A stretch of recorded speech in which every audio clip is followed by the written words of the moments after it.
Bonsoir à toutes et à tous et bienvenue dans ce débat dans le programme du soir sur New World. Nous attaquons avec le décryptage et pour en parler notre éditorialiste Mamadou Diouf. Bonsoir et bienvenue. Merci, bonsoir Guillaume.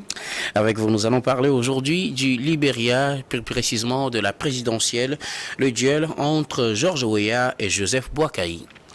Alors, quelques 2,4 millions de Libériens sont appelés aux urnes ce mardi 10 octobre 2023 pour le premier tour de la présidentielle dans ce pays. Élection couplée également avec les législatives et les sénatoriales.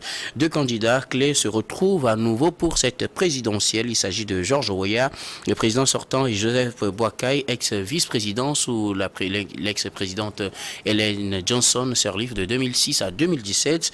Il est le principal concurrent de Weah en 2017. Le voilà encore face avec d'autres candidats à George Weah pour ce nouveau scrutin présidentiel en 2023. Weah et Boakai, peut-on dire que c'est un match retour? Mais c'est carrément un match retour puisqu'ils se sont retrouvés au premier tour en 2017, ils se sont retrouvés au second tour. George Weah est passé avec 61% à l'époque. Bon, il y avait toute cette euphorie autour de Weah quand il était en campagne. Mais finalement, ils se retrouvent et il va falloir aujourd'hui, j'allais dire, départager les deux. Accepter que Weah a un bilan à défendre. Si les Libériens considèrent que le bilan est pertinent, ben, ils lui offriront une seconde chance. Ou bien considérer que c'est plutôt Joseph qui avait raison. Et qu'on s'était trompé en allant vers Weah. Weah. Avec sa success story à l'époque. Ouais, bien sûr, Weah aura d'énormes problèmes pour pouvoir renouveler son mandat. Et ça s'est vu pendant la campagne électorale. On sentait carrément que voilà les deux personnes qui risquent de se retrouver au second tour parce qu'on peut se retrouver à nouveau avec une situation de second tour. C'est vrai qu'il y a 19 candidats, mais en réalité, les deux sont carrément en tête par rapport aux autres candidats. Alors donc, un deuxième tour n'est pas à exclure de cette présidentielle de 2023 comme c'était le cas en 2017. Alors, quelles sont aujourd'hui les forces ou les avantages, les atouts de Joseph Boakai qui avait perdu au deuxième tour en 2017? Son atout principal, c'est que Weah a gouverné pendant un mandat. Il peut travailler sur le résultat de Weah pour critiquer ce qu'il a fait. Weah n'aura pas la possibilité de le faire par rapport à lui. C'est vrai qu'il a été ministre de l'Agriculture, il a été ministre des Transports. Des Transports. Bon, ensuite, il a été vice-président également avec Ellen Johnson Sirleaf. Mais on le considère de façon générale au Nigeria, au Libéria plutôt comme un technocrate qui a fait un travail qui est un travail intéressant. Ben, certainement, il va jouer sur ce jeu-là. Voilà ce que moi j'ai fait.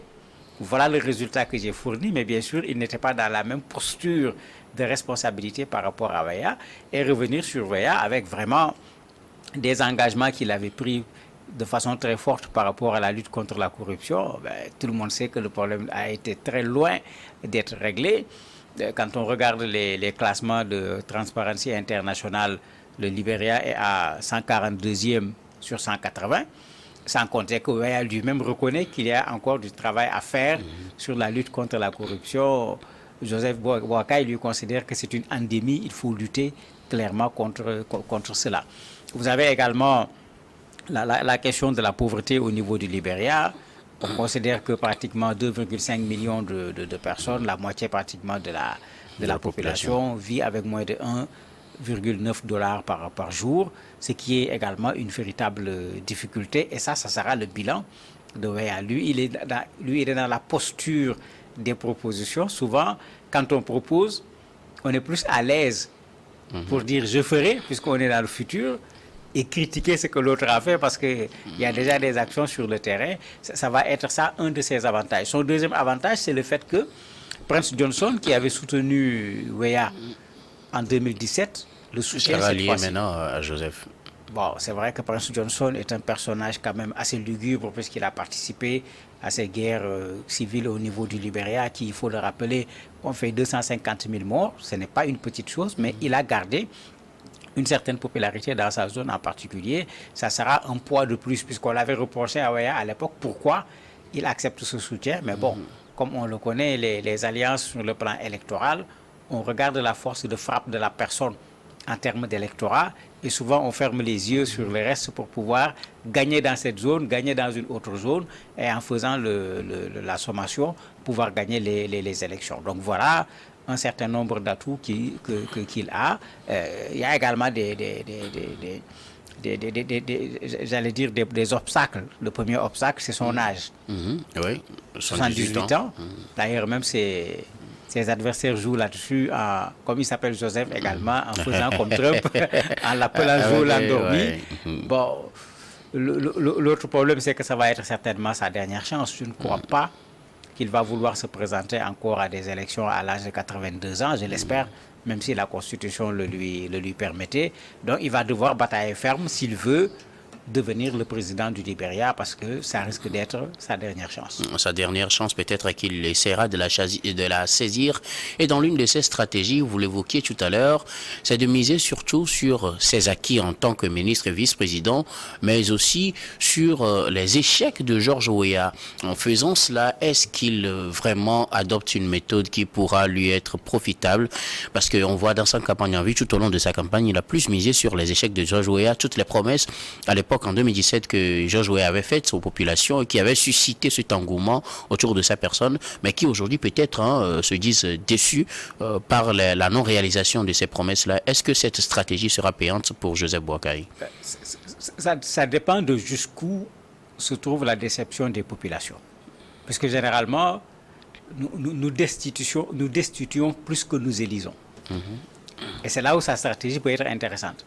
On a généralement plus une capacité à destituer quelqu'un qu'une capacité à élire quelqu'un. Parce que élire voudrait qu'on regarde le programme, qu'on regarde la personne, qu'on regarde le parcours de la personne, qu'on regarde ses propositions, qu'on vérifie la faisabilité, etc. Mais on ne le voit pas de façon générale dans nos pays. Vous avez une classe, j'allais dire, intellectuelle qui le fait, mais bon, si c'est eux qui votent pour toi, sois sûr que tu ne gagneras jamais des élections. Ils ne peuvent pas apporter la majorité. La grande masse, celle à laquelle Weah s'était adressée et avait créé cet engouement, mais si elle est particulièrement déçue au point de se retourner contre Weah, sa stratégie va marcher. Parce qu'il va vouloir jouer sur cette déception-là, récupérer ceux-là qui avaient voté pour Weah. Mais ils ne sont pas les seuls sur le terrain. Il ne faut pas qu'on l'oublie, il y a 19 candidats. Ouais. Ça ne sera pas vers lui seulement que tous les électeurs qui sont déçus du mandat de Weah vont se retourner. Il y a d'autres compétences également qui sont en ligne. Vous avez un avocat qui est là, qui est défenseur des droits de l'homme. Vous avez Alexander Cummings également qui est là, qui est un homme d'affaires, qui a également réussi dans le privé, qui peut avoir le profil également. Donc ce n'est pas évident que tous ceux qui sont des mécontents par rapport au mandat de Weah vont aller vers lui. Mais dans une campagne, c'est ces deux choses. C'est qu'est-ce que je propose aux populations pour montrer que je suis en mesure de faire mieux que celui qui est là. Je suis la personne qu'il vous faut pour diriger ce pays, mais c'est également montrer que l'autre n'est pas la personne qu'il faut. Et généralement, celui qui était au pouvoir, mais les opposants ne lui donnent aucune occasion. On lui a reproché son séjour de 45 jours, par exemple, à l'étranger, pour un président de la République, fut-il ballon d'or en matière de football. Est-ce qu'un président de la République peut laisser son pays aller regarder la Coupe du monde de football, aller regarder son enfant qui est également en train de jouer au niveau des États-Unis, etc. Ça pose problème et les gens sont en train de toucher là où ça peut faire mal pour que les gens se détournent de Weah, et il faut le reconnaître, il n'a pas pu résoudre les problèmes du Libéria. Mais comme je le dis tout le temps sur ce plateau, c'est malhonnête, parce que c'est ça la réalité. De dire à des populations, je viens sur un mandat, sur 2 mandats, je vais résoudre vos problèmes. Mais il faut que les populations également prennent la peine de réfléchir, puisque, comme le dit l'autre, les promesses n'engagent que ceux qui y croient. Il faut que les gens arrêtent aussi, quand on vient leur dire, avec une baguette magique, je vais tout changer, vous y croyez, vous suivez, et puis après vous êtes déçus. Mais quand on l'a fait 2 fois, il n'est pas normal qu'on le fasse une 3e fois. quelle sera peut-être la part aujourd'hui de Prince Johnson dans l'électorat actuel? Peut-être, on sait que l'homme était un allié de George Weah, vous le disiez tout à l'heure, en 2017, mais qui finalement s'est dissocié de George Weah il y a cela quelques mois et qui s'est rallié à Joseph Boakai. Quel sera son impact dans cette élection de 2023? Pourra-t-il lui aussi se qualifier pour un deuxième tour, peut-être au détriment de l'un ou de l'autre des deux candidats dont nous parlions, ou sera-t-il toujours dans sa posture de faiseur de roi? Il va être dans cette posture de faiseur de roi. Bon, on n'est plus aux élections de 2017. Je ne sais pas exactement qu'est-ce qu'il représente, puisque en 2017, son poids électoral était là. C'était un poids intéressant, de sorte qu'il intéressait tout le monde, pas Weah seulement. Et dans ce il intéressait tout le monde, personne ne regardait son passé. Les gens ne regardaient que l'électorat, puisqu'il a une zone quand même où il a une certaine influence qui est là, qui est véritablement indiscutable. C'est ce que Weah avait regardé. On avait reproché à Weah le fait de s'associer à Prince Johnson, qui a un passé qui est peu recommandable. C'est tout à fait vrai. Mais il faut le dire qu'au niveau du Libéria, curieusement, malgré les 250 000 morts, il n'y a jamais eu de procès au Libéria. C'est comme s'il y a eu 250 000 morts et il n'y a pas de coupables de toutes ces personnes qui ont été tuées. Ne parlons pas de ceux qui ont été blessés et des atrocités également qui se sont passées pendant ces deux guerres civiles au niveau du Libéria. Mais aujourd'hui, c'est l'électorat qui parle. Et c'est toute la difficulté aussi. On ne regarde que l'électorat. Prince Johnson représente une force. Prince Johnson a une certaine capacité également sur le plan financier. Mais quand il se trouve dans un camp, l'autre camp a tendance à le critiquer, alors que s'il se retrouvait dans l'autre camp, il l'aurait accepté sans pour autant le critiquer. Il y a un peu ce jeu de politicien qui n'est pas intéressant du tout. Ce qui est sûr, il va apporter quelque chose à Joseph, puisque quand il était avec Weah, il lui avait apporté quelque chose. Maintenant, est-ce que son électorat qu'il avait suivi avec Weah va suivre de la même façon avec Joseph? Ce n'est pas évident, parce que ce n'est pas toujours qu'on dit aux gens on avait voté ici, allons voter de l'autre côté. Ce n'est pas parce qu'on va le dire que les gens vont suivre, sauf si bien sûr ce sont des fidèles. Alors, parlons maintenant de George Weah, président sortant qui dirigeait le pays depuis l'élection de 2017. S'il avait mis en avant sa carrière, son histoire, sa story à l'époque, un enfant de bidonville, un enfant de rue qui est devenu une star mondiale du football et qui a brigué la magistrature suprême, tout ce rêve avait été vendu. Aujourd'hui, que retient-on de George Weah au Libéria après un mandat? La première chose, c'est que cette success story qu'il avait apporté, celui qu'on avait vu partir de rien pour faire des choses extraordinaires, qu'on avait transposé sur le Libéria en grande difficulté pour qu'il fasse émerger le Libéria, on ne peut pas parler de success story pour ce qui concerne le Libéria. Même si c'est vrai pour Weah en tant que qu'individu, avec sa carrière en tant que footballeur, je crois qu'on ne peut pas lui reprocher quoi que ce soit en termes de succès sur ce plan-là. Mais par rapport au Libéria, on ne peut pas dire la même chose. C'est vrai qu'il a pris un pays difficile, mais quand tu prends le pays, tu as pris tes responsabilités. Tu assumes.